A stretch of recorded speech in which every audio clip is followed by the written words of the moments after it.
माँ के संघर्ष को बच्चे क्यों भूल जाते हैं। बेटा, गर्मियों की छुट्टी में तुम आई नहीं। अब तो सर्दी आ गई है। बच्चों के स्कूल में 10 दिन की छुट्टी तो होगी। कुछ रोज आ जाओ। क्या माँ को मिलने का तुम्हारा मन नहीं करता? इतनी लोगों के होते हुए भी मेरा यहाँ मन नहीं लगता है। सुमित्रा जी फोन पर अपनी बेटी पूजा को बोल रही थी। पूजा बोली, क्यों माँ, भैया भाभी बच्चे भी हैं, फिर भी आपका मन क्यों नहीं लगता है? और सर्दी जी अभी इतनी तो नहीं पड़ रही, फिर आपको इतनी ठंड क्यों लगती है? पहले तो आप कहती थी रजाई में मुझे गर्मी लगती है, अब आप कहती हैं उसी रजाई में आपको ठंड लगती है। ऐसा क्यों? सावित्री जी बोली, पता नहीं बेटा, अब आँखों से उतना दिखता भी नहीं है, ना तो उतना चल फिर पाती हूँ। ये रजाई भी पहले की तरह भारी नहीं है, बहुत हल्की हो गई है। जब मैं बहू से बोली तो वह बोली, ये वही रजाई है, बुढ़ापे का शरीर है, इसीलिए आपको शायद ज़्यादा ठंड लगती है। अब तो ईश्वर से कहती हूँ इस ठंडी में मुझे ले जाए। अब तो ठंडी गर्मी कुछ बर्दाश्त नहीं होता। बेकार में बच्चों पर बोझ बनी हुई हूँ। पूजा बोली, माँ ऐसी बातें क्यों कर रही हो? देखो, भाभी की माँ आपसे ज़्यादा प्रेम की है, फिर भी कितने आराम से रह रही हैं। सावित्री जी बोली, हाँ, क्योंकि उन्हें मेरी तरह इतनी दवाइयाँ जो नहीं खानी पड़ती, और उनकी बेटी हर 6 महीने में उनसे मिलने जाती है। पर तुम्हें तो फुर्सत ही नहीं, तुम आती ही नहीं हो। पूजा हंसने लगी, बोली, माँ आप तो बच्चों की तरह करने लगी हैं, जैसे मैं अपने बचपन में बहाने बनाकर आपसे अपनी बात मनवाती थी।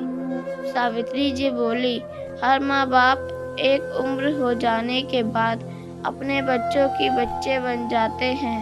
तो बोलो, मेरी जिद पूरी करोगी? तुम इस ठंडी में आओगी? पूजा ने उस वक्त तो हाँ कर दिया। बाद में अपने पति का मंजेश से सारी बातें बताई। वह मुस्कुराने लगे और बोले, चले जाओ, 1 हफ्ते के लिए। 1 हफ्ते में क्या बिगड़ जाएगा? पूजा बोली, आप तो मेरी भाभी के स्वभाव से अच्छी तरह परिचित हैं। माँ के खाने का ध्यान नहीं रखती तो आपको लगता है मेरी बच्चों का ध्यान नहीं रखती। मंजेश बोले, 1 हफ्ते के लिए बच्चों को यही छोड़ दो, मैं अपनी माँ को बुलवा लूँगा, वह सबका ध्यान रख लेगी। तुम जाकर अपनी माँ को देख आओ। सही है, अब उनकी उम्र ऐसी हो चली है कि आज है कल नहीं, तो उनको यह भी इच्छा पूरी कर दो। पति की बात मान कर 2 रोज बाद पूजा अपनी माँ के घर चली गई।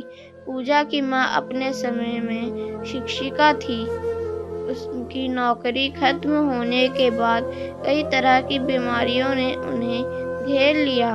बेटी की शादी के बाद बहू को आते ही उन्होंने घर की सारी बागडोर दे दी थी। बहू ने उसे संभालने की जगह सभी रिश्तों को तोड़ मरोड़ कर रख दिया था। ना तो ननद के साथ बनती थी, ना सास के साथ। फिर भी बेटे के मुंह में सावित्री जी वहां से कहीं और जाना भी नहीं चाहती थी। जब पूजा आई तो उनकी भाभी श्वेता ने उन्हें देखकर मुस्कुराने लगी और कटाक्ष करके बोली, आप कैसे हो? अपने बच्चे और पति को छोड़कर यहाँ चली आई? इतना भी मायके घूमने का क्या शौक है कि अपनी बूढ़ी सास पर पूरे घर की जिम्मेदारी छोड़ आई? पूजा मुस्कुराकर बोली, भाभी, जब तक मन है तब तक तो मायके आऊंगी, अब चाहे आपको पसंद हो या ना हो। जहाँ तक मेरी सास की बात है, मैं उनका खाने पीने का बहुत ध्यान रखती हूँ, ताकि उनका स्वास्थ्य हमेशा अच्छा रहे। आज उनका स्वास्थ्य अच्छा है और मुझे उन पर पूरा भरोसा है, तभी तो पूरे घर की जिम्मेदारी उन्हें सौंप कर आई हूँ। श्वेता मुंह बनाकर बोली, ननद रानी एक भी बार खाली नहीं जाने देती। अब आप बैठिए, मैं चाय बनाकर लाती हूँ। भाई बहन को देखकर बहुत खुश हुआ। रात में जब इकट्ठा बैठे थे, माँ बच्चों को एक साथ बातें करते देख खुश हो रही थी। उसकी आंखों से आंसू बह रहे थे। पूजा बोली, माँ अब हम यहाँ हैं, तब भी आप रो रही हैं। सावित्री जी बोली, बेटा ये खुशी के आंसू हैं। कितने दिनों बाद मेरा पूरा परिवार इकट्ठा हुआ है। तभी उधर से श्वेता आई और बोली, क्यों मम्मी जी, हम क्या आपके परिवार के नहीं हैं? हमारे रहते तो आप इतना खुश कभी नहीं होती हैं। चलिए आप खाना खा लीजिए, फिर हम सबको खाना खाना है। पूजा बोली, भाभी माँ के कहने का यह मतलब नहीं था। बहुत दिनों के बाद मैं और भाई साथ इस तरह से बैठे हैं। लाइए माँ को खाना खिला देती हूँ। श्वेता ने बेमन से थाली पूजा की हाथ में पकड़ा दी। पूजा बोली, भाभी आपने ये क्या किया? रात के वक्त माँ को चावल खाने दे रही हैं। माँ को शुगर है, डॉक्टर ने चावल खाने से बिल्कुल मना किया है। माँ मेरे रहते आपको एक टाइम भी चावल नहीं खाती थी, अब आप रात में चावल खाती हैं। पूजा भाई बोली, भैया आपने भी माँ को चावल खाने से मना नहीं किया, तभी तो उनकी हालत ठीक नहीं हो रही है। भाई बोला, अब मैं काम धाम छोड़कर यही देखता रहूं कि कौन क्या खा रहा है, क्या नहीं खा रहा है। श्वेता तुम्हें तो पता है माँ शुगर की दवाई खाती हैं, फिर क्यों उसे आलू चावल खिलाती हो? श्वेता बोली, कल मैं चावल खा रही थी तो आपकी माँ ललचाए नजरों से देख रही थी। मैंने सोचा उन्हें भी खाने का मन होगा तो दे दे, अब नहीं खाना है तो मत खाओ।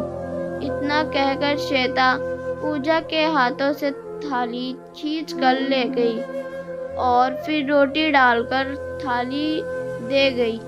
पूजा कुछ और बोलती उससे पहले ही सावित्री जी ने उसे रोक दिया और बोली, बेटा बात को बढ़ाने से कोई फायदा नहीं, तुम तो चली जाओगी, बाद में मुझे इन्हीं लोगों के साथ रहना है। कोई बात नहीं, क्या हुआ अगर चावल खा ली, दवाई थोड़ी ज़्यादा ले लूँगी, कुछ नहीं होता, बस तुम मेरे पास बैठो, मुझे अच्छा लग रहा है। पूजा माँ को खाना खिलाई, फिर दवाई देकर जब सलाह दे रही थी, जैसे ही वह रजाई अपनी माँ के पैरों पर रखी, बोली, यह तो बहुत हल्का है माँ, इसमें तो आपको बहुत ठंड लगेगी। माँ बोली, तभी तो मैं तुमसे कह रही थी, मुझे बहुत ठंड लगती है, लगता है ये रजाई बहुत पुरानी हो गई है, इसीलिए इतनी हल्की हो गई है। पूजा की भाभी ने जो उसे ओढ़ने के लिए रजाई दी थी, पूजा उस रजाई को भी अपनी माँ के बदन पर डालकर उसे सुला दी। अगली सुबह जब माँ निश्चित होकर सो रही थी तो पूजा रसोई में अपनी भाभी के पास गई और बोली, भाभी ये आप क्या कर रही हैं? बहुत दुख हो रहा है, बोलते हुए कि माँ की जगह अगर आपकी माँ होती तब भी आप यही करती। श्वेता बोली, अब मैंने सुबह सुबह क्या कर दिया? अभी आए हुए आपको एक रोज नहीं हुआ कि मायके में अपना हक जमाने लगी हो। मुझे भी बहुत बुरा लग रहा है कहते हुए कि मेरे घर को मुझे ही संभालने दीजिए, आप अपना घर संभालिए। पूजा का भाई चाय लेने के लिए रसोई में आया और बोला, अब क्या बात हो गई पूजा, क्या कर दिया? इसने तुमको जब से आई हो इसके पीछे ही पड़ गई हो। पूजा मुस्कुरा कर बोली, भाई पहले तुम सही कहते थे कि माँ तुम्हें ज़्यादा प्यार करती है, तभी तो वह तुम लोगों की गलतियों को आज छुपाती रहती है। दर्द में होकर भी वह बस मुस्कुराती है।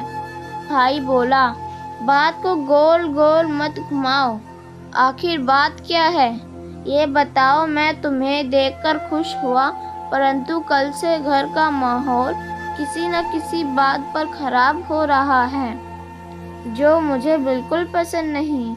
इसीलिए मैं घर के मामलों में जल्दी दखल नहीं देता। हाँ, अब तुम बोल रही हो, कुछ बात हुई होगी, बताओ आखिर क्या बात हुई है। पूजा बोली, भाई आंखें बंद कर लेने से दिन रात में कोई बदलाव नहीं आ जाता। माँ की हालात के लिए जिम्मेदार सिर्फ भाभी नहीं तुम भी हो। भाभी अपने क्या क्या माँ को कंबल में कवर लगा दी और उन्हें यह बोल दी कि रजाई है, बुढ़ापा है, इसीलिए उन्हें ज़्यादा ठंड लगती है, इसीलिए ठंड पड़ रही है कि जवान ठंड में ठिठुर जाते हैं। आप एक 70 साल की बूढ़ी औरत को कंबल देती हैं, यह बताते हुए कि यह रजाई है। अगर आपकी माँ होती तो क्या आप दिसंबर की ठंडी में उन्हें रजाई की जगह कंबल देती ओढ़ने के लिए? पूजा का भाई पत्नी की ओर आश्चर्य भरी नजरों से देखा। वह बोली, अब मैं क्या करती? मेरा बेटा अलग सोता है, उसे भी तो ठंड लगती होगी। यह तो ऐसे भी रूम में सोती हैं जहाँ से हवा तक नहीं आती, तो उन्हें कौन से ज़्यादा ठंड लगेगी। अब मैं अपने बच्चों को देखूं या इनको, जिनका एक पाँव कब्र में लटका हुआ है। तभी उधर से पूजा का भतीजा अनूप आया और बोला, मम्मी यह आपने क्या किया? दादी की रजाई मुझे दे दी। अरे मैं तो रजाई ओढ़कर पंखा चलाकर सोता हूँ। कल को अगर मैं आपके साथ ऐसा करूँगा तो आपको कितना दुख होगा। मुझे आपसे ऐसी उम्मीद नहीं थी। इतना कहकर अनूप वहाँ से चला गया। बेटे की बातों ने श्वेता को अंदर तक हिलाकर रख दिया। 2 रोज तक बहुत कम बोली रही थी, चुपचाप बस अपना काम करती थी। मैंने अपनी पति से उन बातों के लिए माफ़ी मांगने के लिए बोली। 2 रोज बाद जब पूजा जा रही थी तो अपनी भाभी से बोली, मेरे पास अब कुछ कहने और सुनने के लिए बचा नहीं है। अपने हर सवाल का जवाब आपको अपने बेटे से ही मिल गया, क्योंकि जो हम फसल बोते हैं वही तो काटते हैं। माँ मेरे साथ जाना नहीं चाहती क्योंकि उसकी आत्मा यहाँ अपने बेटे, पोतों और बहू के साथ जुड़ी हुई है। आप जितना जल्दी ये समझ जाएंगे, आगे चलकर उतनी ही तकलीफ कम होगी। सही कहा था आपने, मैं मायके की मेहमान हूँ, तो मैं चली अपनी जिम्मेदारी संभालने। आशा करती हूँ आप भी अपनी जिम्मेदारी ईमानदारी से संभालेंगे। इतना कहकर पूजा वहाँ से चली गई। दोस्तों, हर माँ बाप अपने बच्चों की ज़्यादा चिंता करते हैं, पर हमारे घर में जो बुजुर्ग होते हैं उन्होंने भी कभी हमें यह हमारे पतियों की देखभाल खुद से ज़्यादा की थी। उनके प्रति भी हमारा कुछ फर्ज बनता है। जैसा व्यवहार हम बड़ों के साथ करेंगे वही देखकर तो हमारे बच्चे भी सीखेंगे। आगे चलकर कभी ऐसी परिस्थिति ना आए, उसका ध्यान हमें अभी से रखना होगा। तो दोस्तों, आपको कहानी कैसी लगी कमेंट करके ज़रूर बताइएगा। बहुत बहुत धन्यवाद। दोस्तों, चैनल को लाइक और सब्सक्राइब करना ना भूलें। धन्यवाद।